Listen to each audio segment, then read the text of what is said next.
My name is Darcy Elaine Bennett.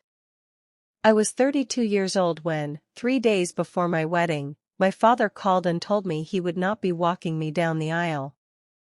He did not sound sick. He did not sound conflicted. He sounded inconvenienced.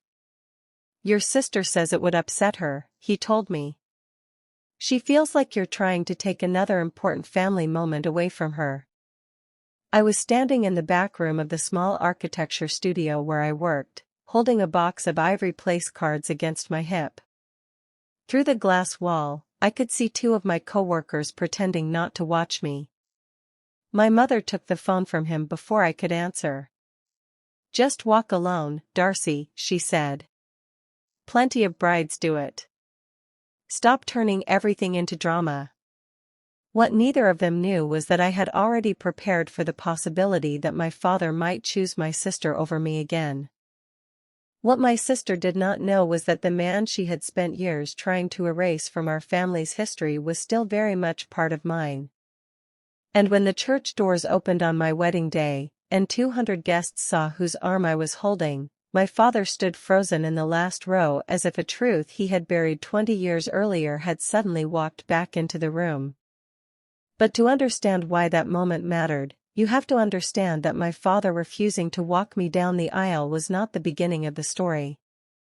It was simply the first time he made his choice in front of enough people that he could no longer pretend it had never happened. Growing up, I was what my mother called her easy child. That sounds like praise when you are young. It took me years to understand that it often meant the child who was expected to absorb disappointment quietly. My younger sister, Brooke, was born when I was 4. According to my parents, Brooke had always been sensitive. She cried harder. She became overwhelmed more easily. She needed more reassurance, more celebration, more protection, more room to express herself.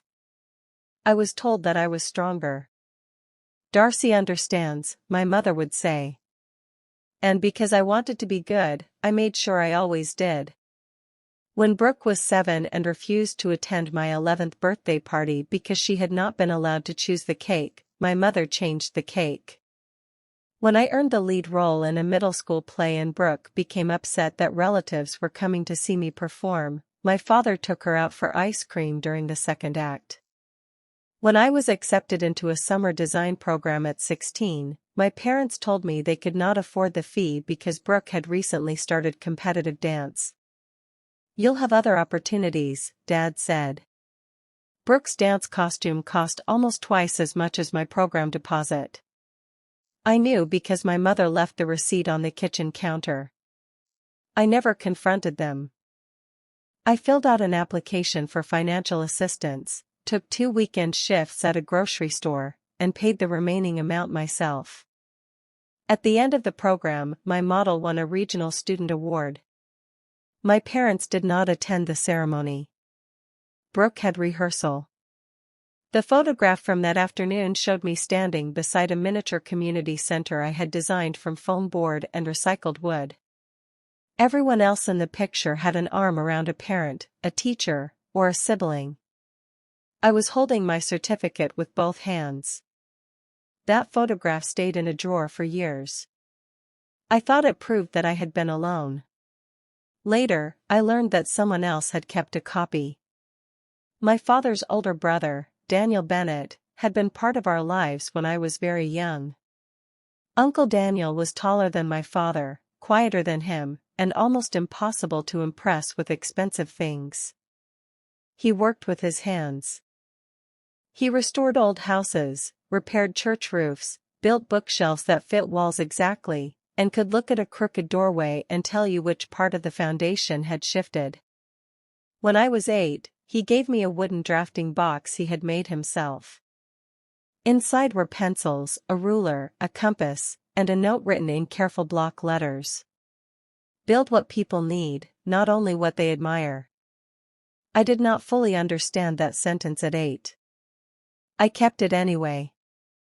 Uncle Daniel disappeared from family gatherings when I was 12. My parents said he had become bitter after my grandfather died. They said he had argued about money. They said he had accused my father of things that were not true. Whenever I asked why Uncle Daniel no longer visited, my mother would become tense.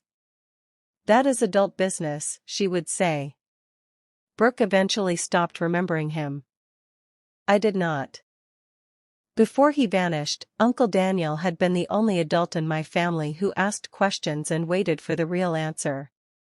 Not "How is school?" But, "What are you designing now?"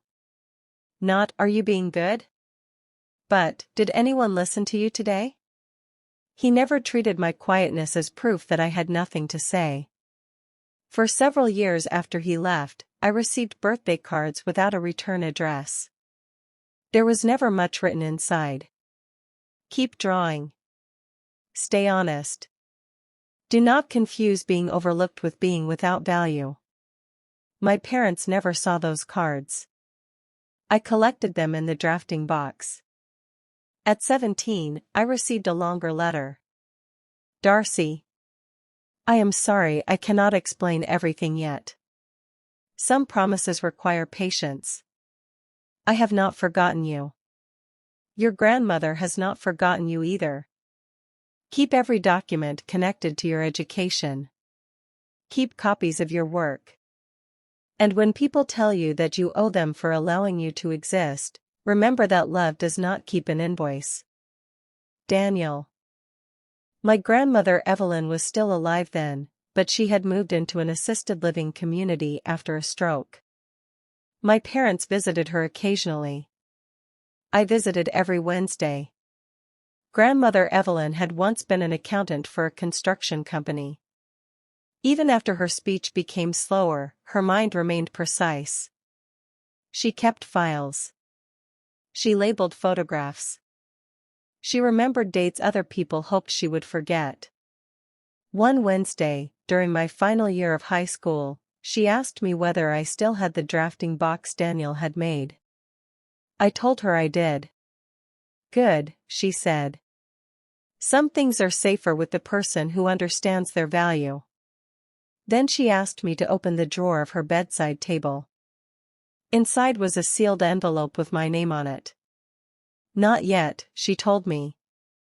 When Daniel says. I did not argue. I placed the envelope in the drafting box and left it sealed. That was the beginning of the hidden part of my life. Not hidden because I was trying to deceive anyone. Hidden because my family had taught me that anything precious would eventually be compared, redistributed, or taken away to keep Brooke from feeling left out. When I was accepted into architecture school, my father congratulated me for almost 30 seconds before asking whether the university had a dance program Brooke might like. My parents told relatives that they were putting me through college. In reality, I received scholarships, worked evenings, and used a small education account my grandmother had established before her stroke. My father knew the account existed. He told people he had funded it. He had not. The statements came directly to me. The account had been created by my grandmother and administered by an attorney named Marianne Cole. The first time I met Marianne, I was 19. She invited me to her office and placed 3 folders on the table. One contained my grandmother's trust documents. One contained records of money that had been withdrawn from another family account. The third contained letters. Some were from Uncle Daniel. Some were from my grandmother. Marianne did not show me everything that day. She told me only what I needed to know. My grandmother had believed that the family business would eventually become a source of conflict. Bennett Restoration had been started by my grandfather and Uncle Daniel. My father joined later, handling sales, clients, and contracts. Uncle Daniel handled the actual building work. After my grandfather died, Dad began presenting himself as the sole founder. There had been an argument. Then there had been accusations. Then Daniel had left. That was the version everyone knew. The version preserved in the documents was different. Daniel had not tried to take the company. He had discovered that my father had used company funds to cover personal debts. Instead of reporting him, Daniel agreed to transfer day-to-day control to my father under several conditions. One of those conditions protected my grandmother's ownership interest. Another prevented the sale of the company's original workshop without approval from the family trust. My father told everyone Daniel had walked away with money. The records showed that Daniel had walked away with almost nothing. He did it because exposing the financial problems at that time would have destroyed the company, cost employees their jobs, and possibly placed my father in legal trouble. My grandmother had preserved Daniel's interest privately. She had also named him as successor trustee. And she had named me as the eventual beneficiary of her voting shares.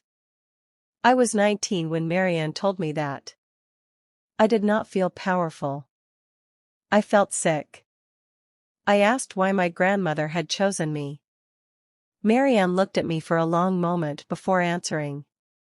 She did not choose you because she wanted you to fight your father, she said. She chose you because she believed you would not. That sentence changed the way I understood strength. The trust did not give me control immediately. It was structured carefully. My grandmother retained her interest while she was alive. After her death, Uncle Daniel would act as trustee until I turned 30. At 30, I would receive a portion of the voting rights. The rest would remain protected until certain conditions were met. There was no dramatic fortune. No mansion. No suitcase of cash. There was ownership in a modest but valuable restoration company, an interest in the original workshop property, and the legal ability to prevent those assets from being sold irresponsibly. It was not a miracle. It was paperwork. Patient, unglamorous paperwork. The kind that survives loud people because it does not need to argue. Grandmother Evelyn died when I was 23. At her funeral, my mother criticized my dress for being too plain. Brooke cried during the service because she had not been asked to read a poem. My father delivered the eulogy and spoke about how his mother had trusted him completely. I sat in the second row knowing that her trust documents said something more complicated. Uncle Daniel did not attend publicly. He stood beneath a cedar tree across the cemetery. I saw him after everyone else had gone. For the first time in 11 years, he hugged me. "I am sorry," he said. I did not ask him why he had stayed away. By then, I understood enough. Sometimes distance is not abandonment. Sometimes it is the price a person pays to keep a worse conflict from reaching a child. He gave me the key to a small storage unit. Inside were my grandmother's records, old photographs, pieces of Bennett restoration history, and a framed copy of the photograph from my student design award. On the back, grandmother had written, "Darcy stood alone only because the people who loved her were not permitted in the room." That was the first time I cried after her funeral. I did not tell my parents about the trust. I did not tell Brooke. Marianne advised me that I was under no obligation to disclose it before the voting transfer became active. Daniel advised me to build my own life before trying to understand theirs. So I did. I finished school. I took an entry-level job at a small architecture firm called Hart and Vale. I rented a narrow apartment above a bakery. I bought second-hand furniture. I called Uncle Daniel every Sunday evening. Over time, he became what he had always been before the adults in my family rewrote the story. He became the person who showed up. When I presented my first major design, he sat in the back row. When I moved apartments, he arrived with a truck before I had finished packing. When I became a licensed architect, he gave me a brass compass that had belonged to my grandfather. He never asked me to choose between him and my father.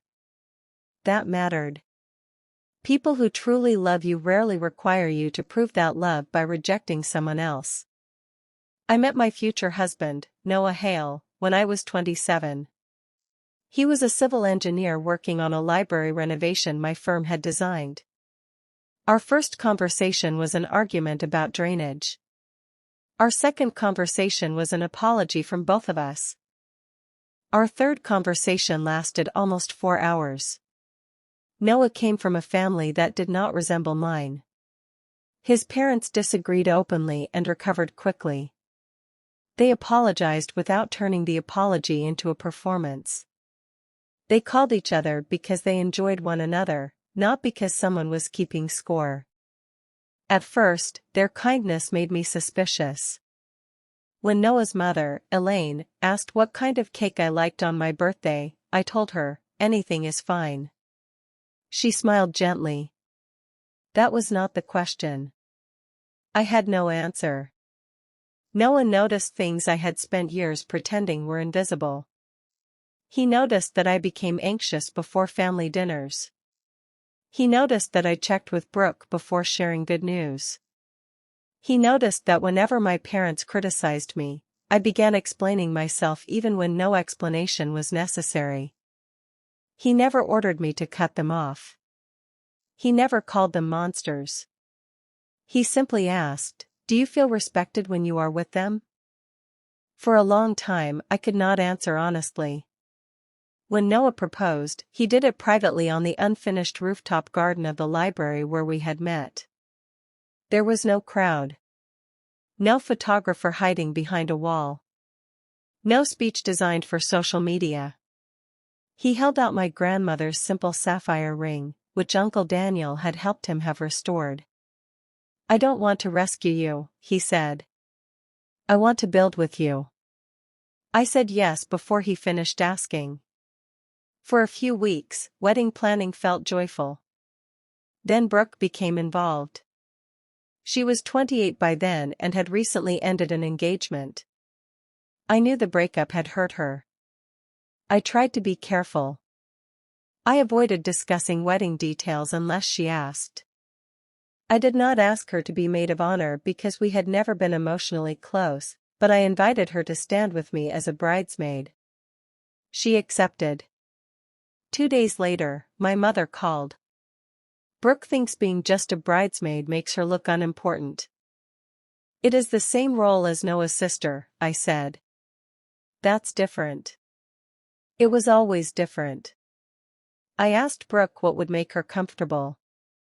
She wanted to give a speech. She wanted to wear a different dress from the other bridesmaids. She wanted to bring a guest even though she was not dating anyone. I agreed to all three. Then she objected to the venue. The church was too traditional. The reception hall was too elegant. The date was too close to the anniversary of her broken engagement. The flowers included peonies, which she had once considered using at her own wedding. Each request arrived wrapped in pain.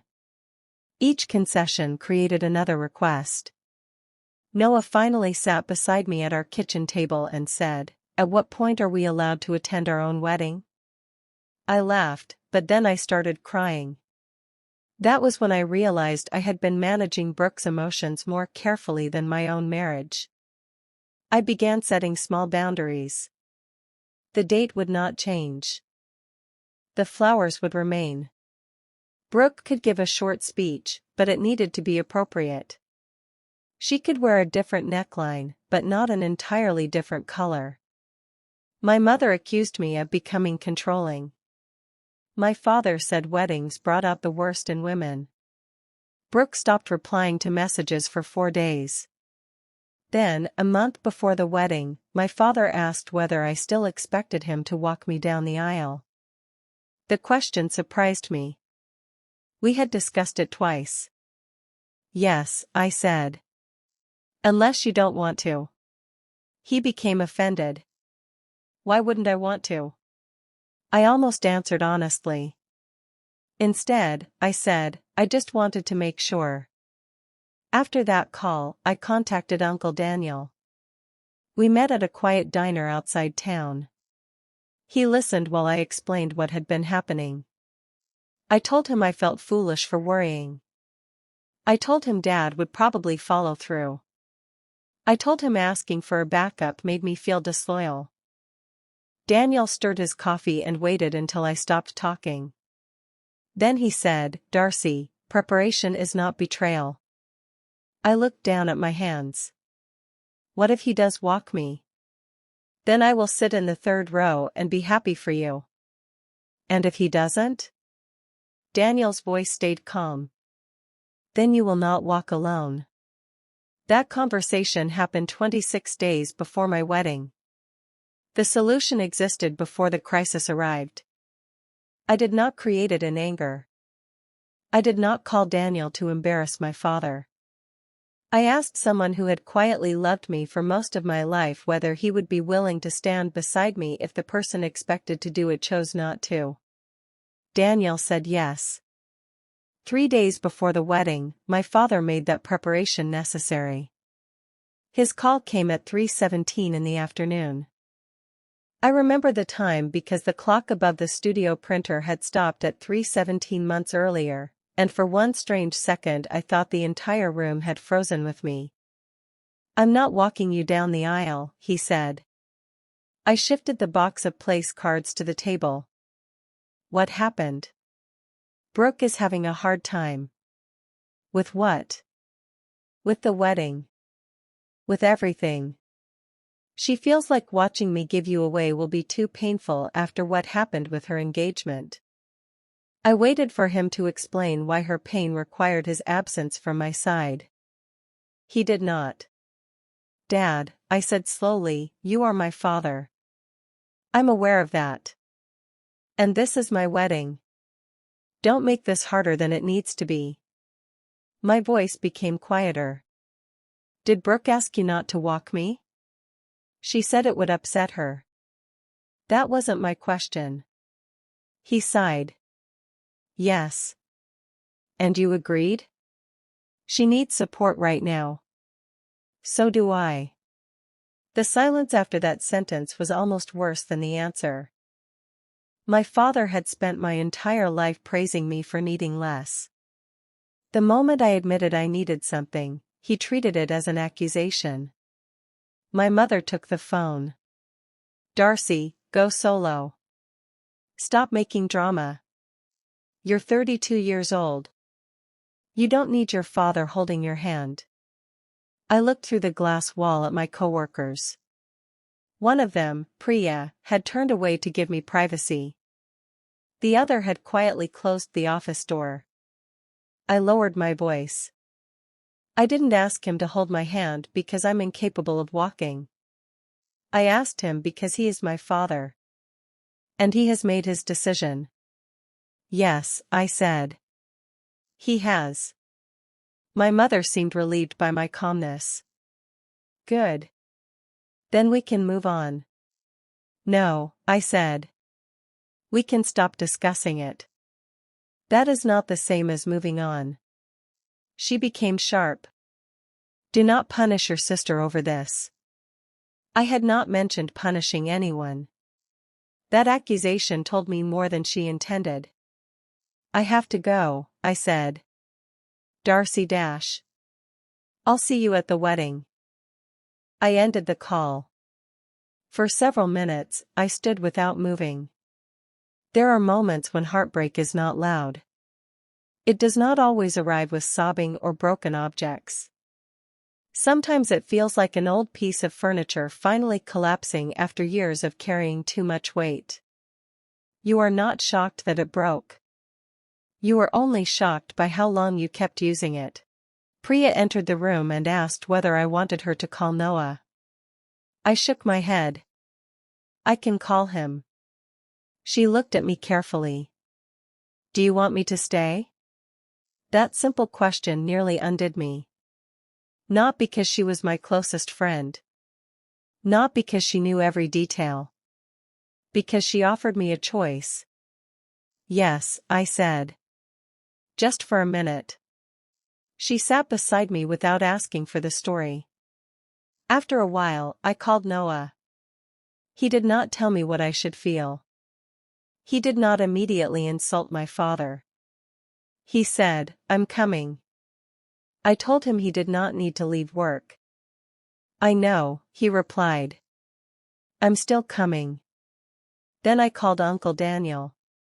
He answered on the second ring. Is it time? He asked. I closed my eyes. Yes. I'll be there. That was all. No triumphant speech. No anger. No promise that my father would regret anything. Only a quiet confirmation that I would not be alone.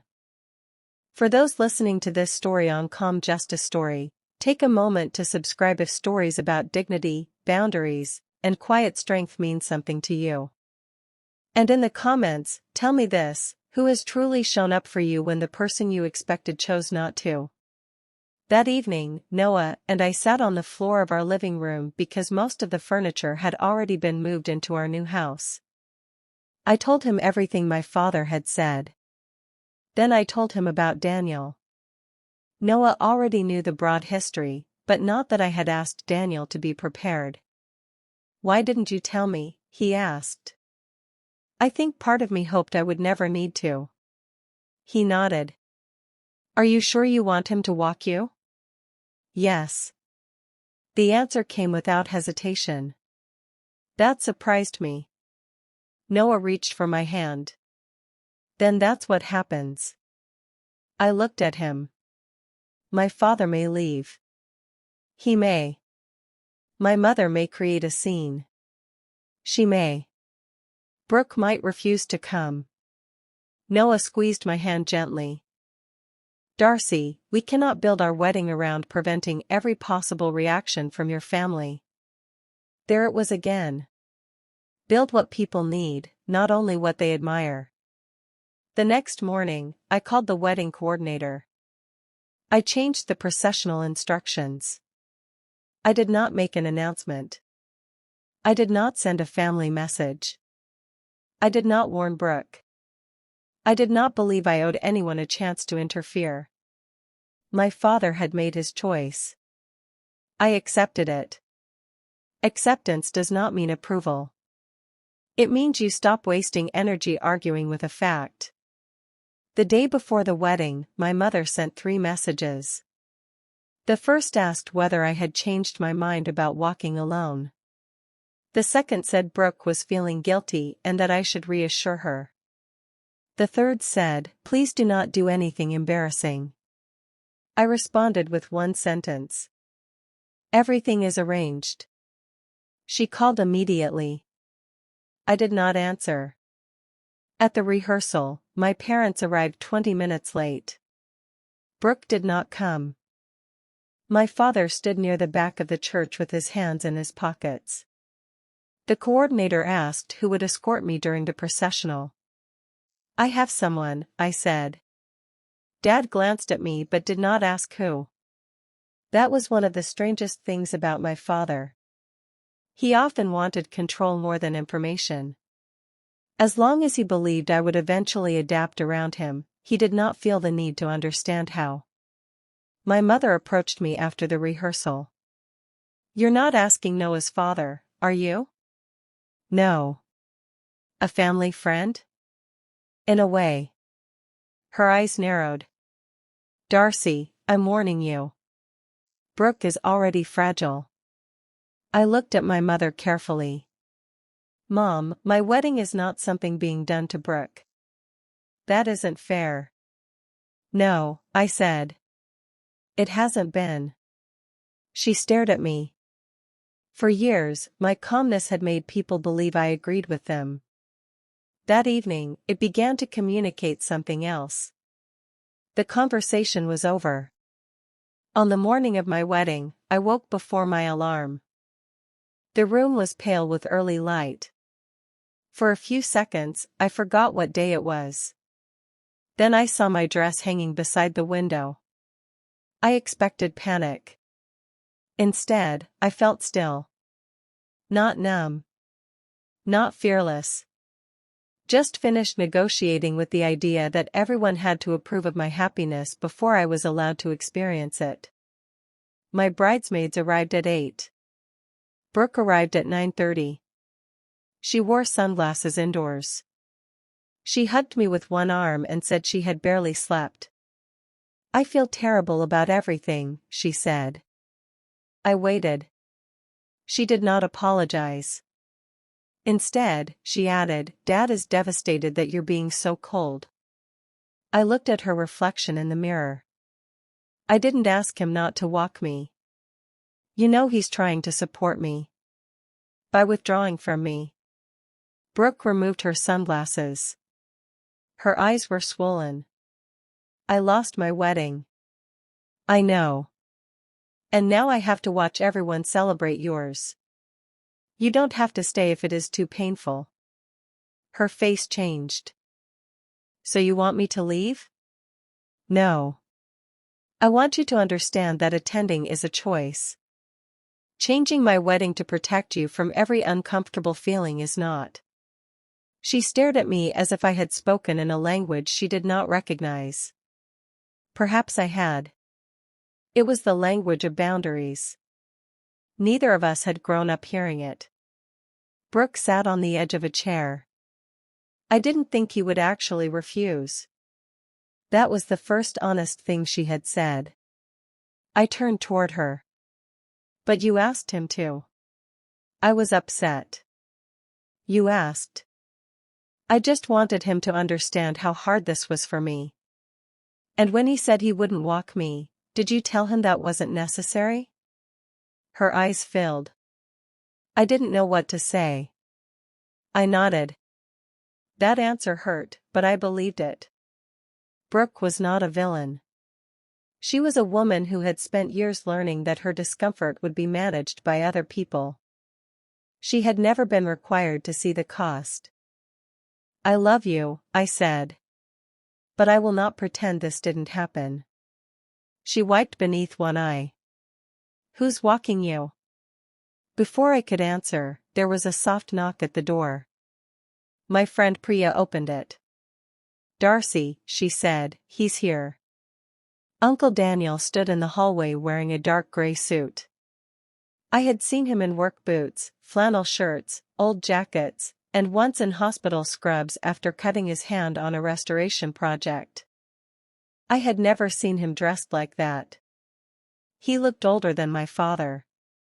His hair was almost completely silver. In his hand was the wooden drafting box he had made for me 24 years earlier. Brooke stood slowly. For several seconds, she did not recognize him.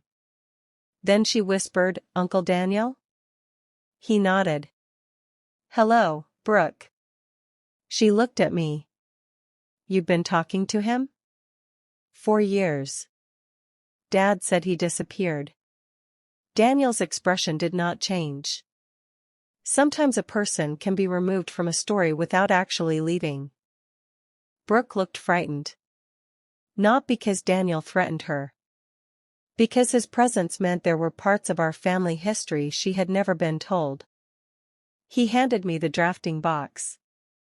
Inside, on top of the old pencils and letters, was Grandmother Evelyn's lace handkerchief. "I thought you might want this," he said. I pressed it against my palm. "Thank you." Then he asked the most important question anyone had asked me that week. "Are you sure?" Not, "Are you ready to prove something?" Not, "Do you want your father to see?" Only, "Are you sure?" "Yes," I said. Daniel offered me his arm. We did not enter the church immediately. We stood behind the closed doors while the music began. Through the wood, I could hear 200 people settling into silence. My heart beat so strongly that I could feel it beneath the bodice of my dress. Daniel leaned closer. "You do not have to perform strength," he said. "Just breathe." I took one breath. Then another. The doors opened. At first, the guests saw only me. Then they saw the man beside me. A sound moved through the church. Not a gasp exactly. More like recognition passing from one person to another. Several older relatives sat straighter. One of my grandfather's former employees covered his mouth. My mother went pale. Brooke, standing near the front, lowered her eyes. And my father, who had chosen a seat in the last row, nearly stood up. His hands gripped the pew in front of him. For one suspended moment, Daniel and my father looked directly at each other. There was no victory in Daniel's face. No satisfaction. Only sadness. That was what made the moment impossible to dismiss. If he had smiled, my father could have called it revenge. If I had glared, my mother could have called it drama. But we simply walked. Slowly. Calmly. Together. Halfway down the aisle, Daniel whispered, "Your grandmother would have been proud." I looked toward Noah. He was waiting at the front with tears in his eyes. For the first time in my life, I understood that being chosen did not always mean convincing the people who rejected you to change their minds. Sometimes it meant finally noticing the people whose arms had been extended all along. At the front, Daniel placed my hand in Noah's. He did not say, "I give her away." That phrase had never felt right to me.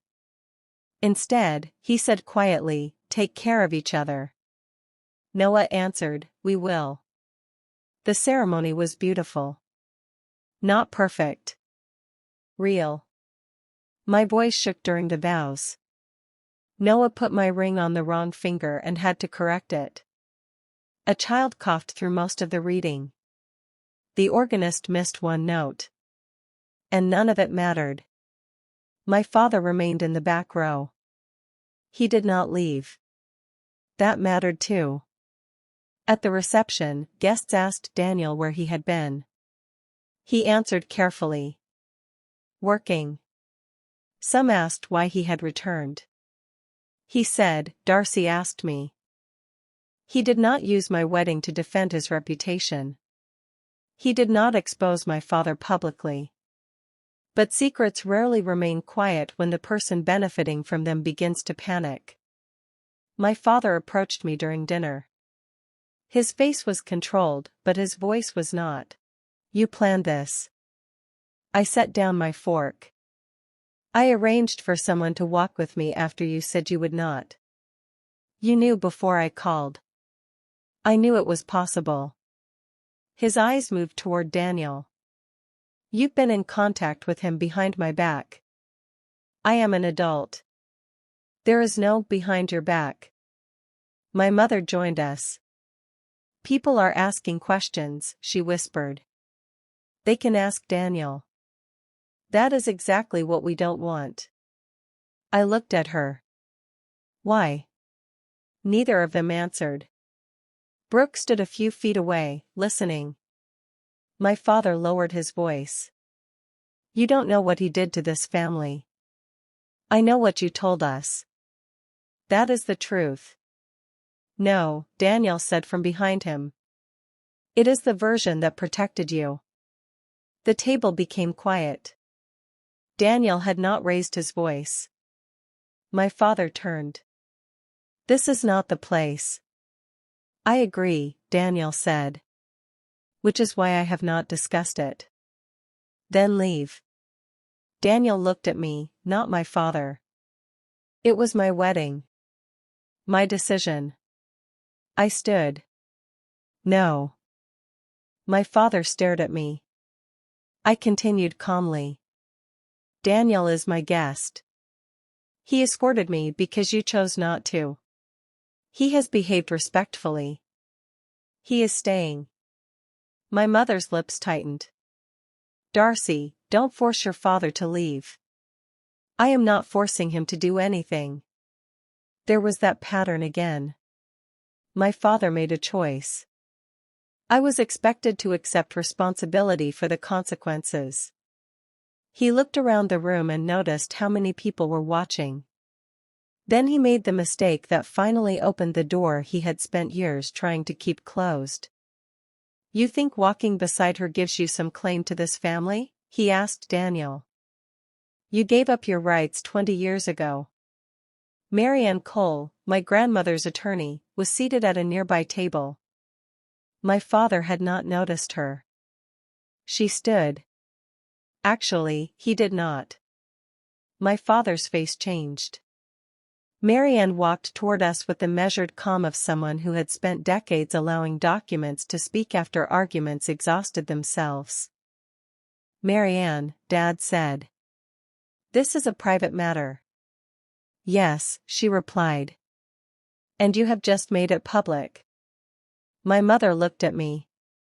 You invited her? She is my guest. Marianne had become a trusted advisor over the years. She was also one of the few people who knew the full history. My father pointed toward Daniel. He walked away from Bennett Restoration. From daily operations, Marianne said. Not from his protected interest. That interest expired. No. My father's voice grew louder. I have run that company for more than 20 years. No one is disputing your work, Marianne replied. But work does not erase ownership. Guests were no longer pretending not to listen. I felt no pleasure. Only a heavy sense that the moment could still be stopped if my father was willing to stop attacking. I gave him that opportunity. Dad, I said, we do not need to discuss this tonight. He turned on me. What do you know about it? I could have embarrassed him. I could have listed dates, percentages, signatures, and transfers. Instead, I told the truth without using it as a weapon. Grandmother named Daniel as trustee. She transferred part of her voting interest to me when I turned 30. My mother reached for the back of a chair. Brooke whispered, "What?" My father stared as if he had misheard me. You own part of my company? Grandfather's company, Daniel said quietly. And mine. And legally, Evelyn's. My father looked at Marianne. She cannot. She already does. How much? That conversation belongs in my office, Marianne said. He stepped closer to me. Why didn't you tell me? The question was almost sincere. That made it harder. Because the trust was not created for leverage, I said. It was created for protection. Protection from whom? No one answered. We did not need to. My father looked around the reception room. The company employees present were avoiding his eyes. Older relatives were remembering old conversations. My mother was trying to calculate what this meant. Brooke looked less angry than confused. My father had spent years believing that silence meant agreement. Now he was discovering that silence sometimes meant records were being kept. He pulled out the empty chair beside me. What are you planning to do? Tonight? With the company. Nothing tonight. You expect me to believe that? I expected you to walk me down the aisle, I said. We have both had to adjust our expectations. His face tightened. I regretted the sharpness as soon as I heard it. Not because it was untrue. Because I did not want pain to make me careless. So I added, I am not trying to take the company from you. Daniel looked at me with quiet approval. My father did not. You have voting rights. Yes. You brought an attorney to your wedding. I invited a woman who has supported me since I was 19. My mother said, this is humiliation. No, I replied. This is information you did not expect to become visible. That distinction mattered. Humiliation had not been my goal. But I would no longer protect people from the truth by agreeing to disappear. My father left the reception for 20 minutes. He returned before the speeches. Brooke asked to remove her speech from the schedule. I told her she did not have to speak. Then, unexpectedly, she asked whether she could say something different. I hesitated. What? The truth. When the time came, Brooke stood at the microphone. Her hands were shaking. She looked at me, then at our parents.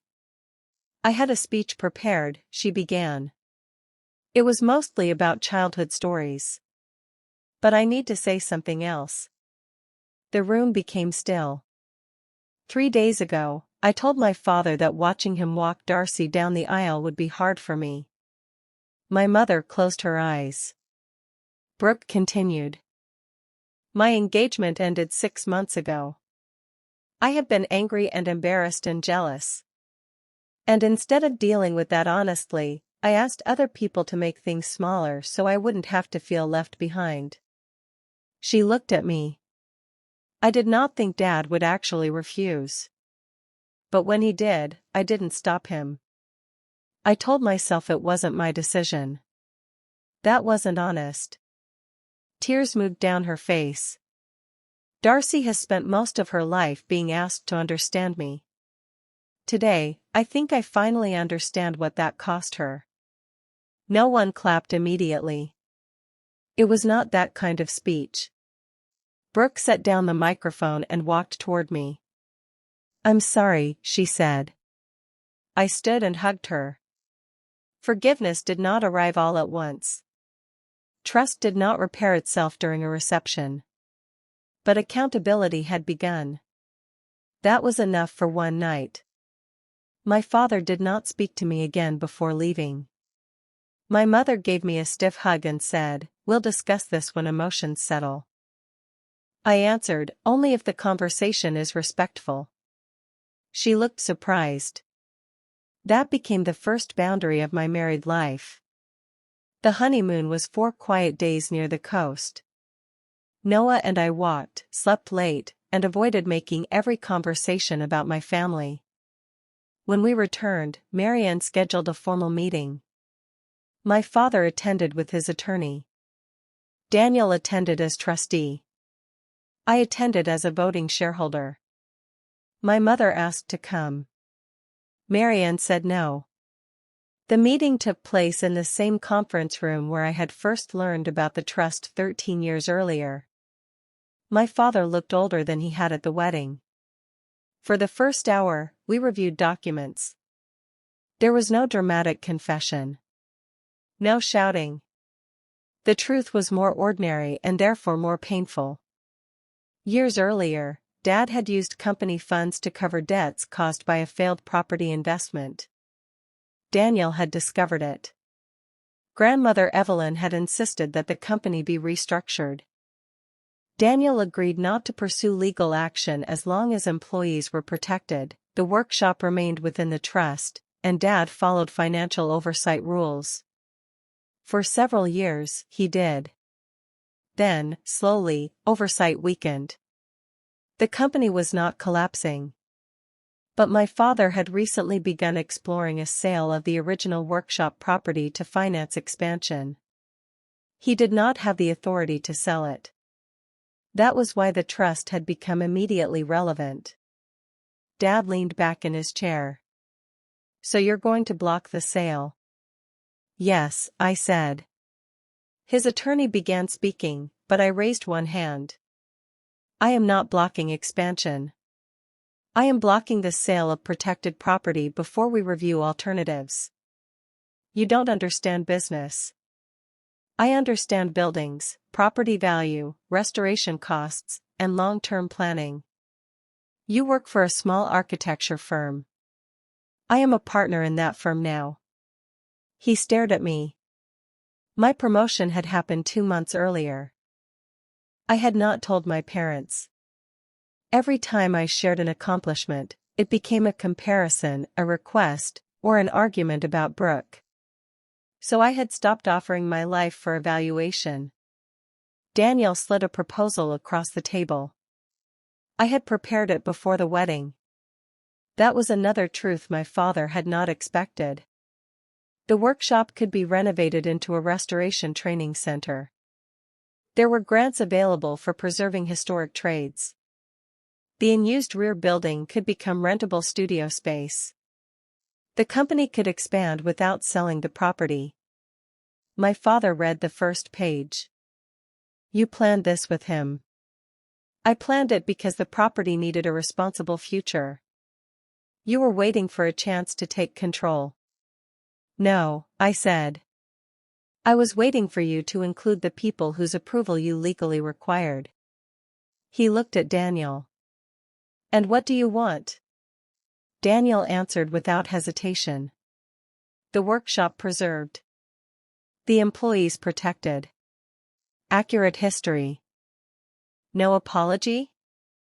Daniel's expression softened. An apology demanded is usually only another transaction. My father looked down. The meeting lasted 3 hours. In the end, I did not remove him as managing director. I could not have done so unilaterally anyway. Instead, we established independent financial oversight, created a property committee, and required dual approval for major asset decisions. My father kept his role. But he no longer had unchecked control. That was not revenge. It was governance. A month later, my mother asked me to lunch. She spent the first 20 minutes explaining how difficult the wedding had been for her. I listened. Then I said, Mom, I will not discuss how my response affected you until you are willing to discuss what caused it. She became defensive. I did not argue. I paid for my tea and prepared to leave. She stopped me. I don't know how to do this differently, she said. It was the first vulnerable thing I had heard from her in years. I sat back down. Then we start there. My mother began seeing a therapist several months later. Not because I demanded it. Because Brooke started therapy first and encouraged her. My father resisted longer. For nearly 6 months, our conversations were limited to company matters. Then one Sunday afternoon, he came to my house alone. He stood on the porch holding the old photograph from my student design award. The copy my grandmother had kept. Daniel had given it to him. Dad looked at the image of 16-year-old me holding my certificate alone. I told myself you didn't need us there, he said. I waited. You always managed. Yes. I thought that meant we had done something right. No, I said gently. It meant I learned not to expect help. He looked down at the photograph. I was angry when I saw Daniel walking you. I know. I thought he had taken my place. I opened the door wider. You gave him the place. My father closed his eyes briefly. Yes. It was not a full apology. But it was the beginning of one. He came inside.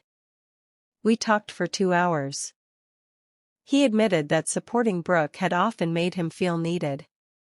My independence made him feel unnecessary. Instead of questioning that feeling, he rewarded her dependence and ignored my needs. He admitted that he had resented Daniel because Daniel knew the truth about the company. He admitted that rewriting the past had been easier than facing it. He did not ask me to forgive him immediately. That mattered more than a perfect speech would have. Our relationship did not become close overnight. Some weeks, he still returned to old habits. Some conversations ended early because I refused to accept dismissive comments. But gradually, he learned that boundaries were not punishment. They were the conditions required for a relationship to continue safely. Brooke and I rebuilt differently. She apologized again without an audience. She told me she had spent her entire life believing love was proven by how quickly other people rearranged themselves for her. She said losing her engagement forced her to confront how often she treated discomfort as injustice. I told her I had contributed too. By always giving in, I had helped preserve a pattern that harmed both of us. She cried. So did I. We did not become best friends. We became honest sisters. That was better. A year after the wedding, Bennett Restoration began renovating the original workshop. Part of it became a training center for young people entering preservation trades. Uncle Daniel taught there twice a week. My father handled client partnerships. I designed the adaptive reuse plan. It was the first project the three of us worked on together. There were disagreements. There were old wounds. There were meetings where Daniel and my father could barely look at each other. But the building survived because no single person was allowed to control its entire future. Families can be like that too. Love alone is not always enough. Sometimes love needs structure. It needs honesty. It needs boundaries. It needs more than one person holding all the keys. On the first day the training center opened, my father stood beside Daniel beneath the restored Bennett Restoration sign. A local reporter asked who had founded the company. For years, Dad had answered that question with his own name. This time, he said, my father and my brother started it. I came later. Daniel looked at him. Nothing dramatic happened. No music. No applause. But I saw the weight of one honest sentence move between them. Sometimes justice is not a person being ruined. Sometimes justice is a truth being returned to its proper place. Before the opening ceremony ended, my father found me near the drafting room. I owe you something, he said. He offered me his arm. I looked at him, confused. The first tour, he explained. May I walk with you? The gesture did not erase the wedding. Nothing could. Healing is not erasure. It is what becomes possible once everyone stops demanding that the wound be denied. I took his arm. We walked through the building together. Not because he had earned complete forgiveness. Not because I had forgotten. Because he had finally begun learning how to show up without asking someone else to disappear. Uncle Daniel watched us from across the room. He smiled once, then returned to helping a student adjust a drafting table. The man who walked me down the aisle never wanted to replace my father. He wanted me to know that my father's absence did not reduce my worth. That was the hidden advantage I had carried into my wedding. It was not the trust. It was not the voting rights. It was not the documents waiting in Marianne's office. Those things protected property. The real protection was knowing, before the doors opened, that I had already been seen. Already supported. Already loved. And once you truly understand that, rejection still hurts, but it stops defining you. For most of my life, I believed strength meant needing nothing. I was wrong. Strength is knowing what you need and refusing to feel ashamed for asking. Strength is preparing quietly without hoping for conflict. Strength is accepting someone's choice without accepting their version of your value. Strength is allowing truth to stand in the room without forcing it to shout. My father did not lose a daughter at my wedding. He nearly lost the privilege of knowing her. There is a difference. My sister was not destroyed by what happened. She was finally asked to see beyond her own pain. My mother was not punished. She was given a boundary she could either respect or lose access to. And Uncle Daniel did not return to take revenge. He returned because, many years earlier, he had made a promise to a quiet little girl holding a wooden drafting box. A promise that if the person expected to walk beside her ever stepped away, she would not have to cross the distance alone. If this story touched something in you, subscribe to Calm Justice Story, because stories like this are not about destroying families. They are about ending patterns that quietly destroy people. And I would like you to leave one thought in the comments. Would you have walked alone, or would you have chosen the person who had truly been there for you? There is no shame in walking alone. But there is also no shame in accepting the arm of someone who has earned the right to stand beside you. Blood may explain where you came from. It does not automatically determine who deserves a place of honor in the life you build. My wedding did not teach my father that he could be replaced. It taught all of us something more important. A role is not owned by the person who claims the title. It belongs to the person willing to fulfill it. And sometimes the quietest justice comes when the doors finally open, the truth enters without anger, and the person who believed you had no one is forced to see that you were never truly alone.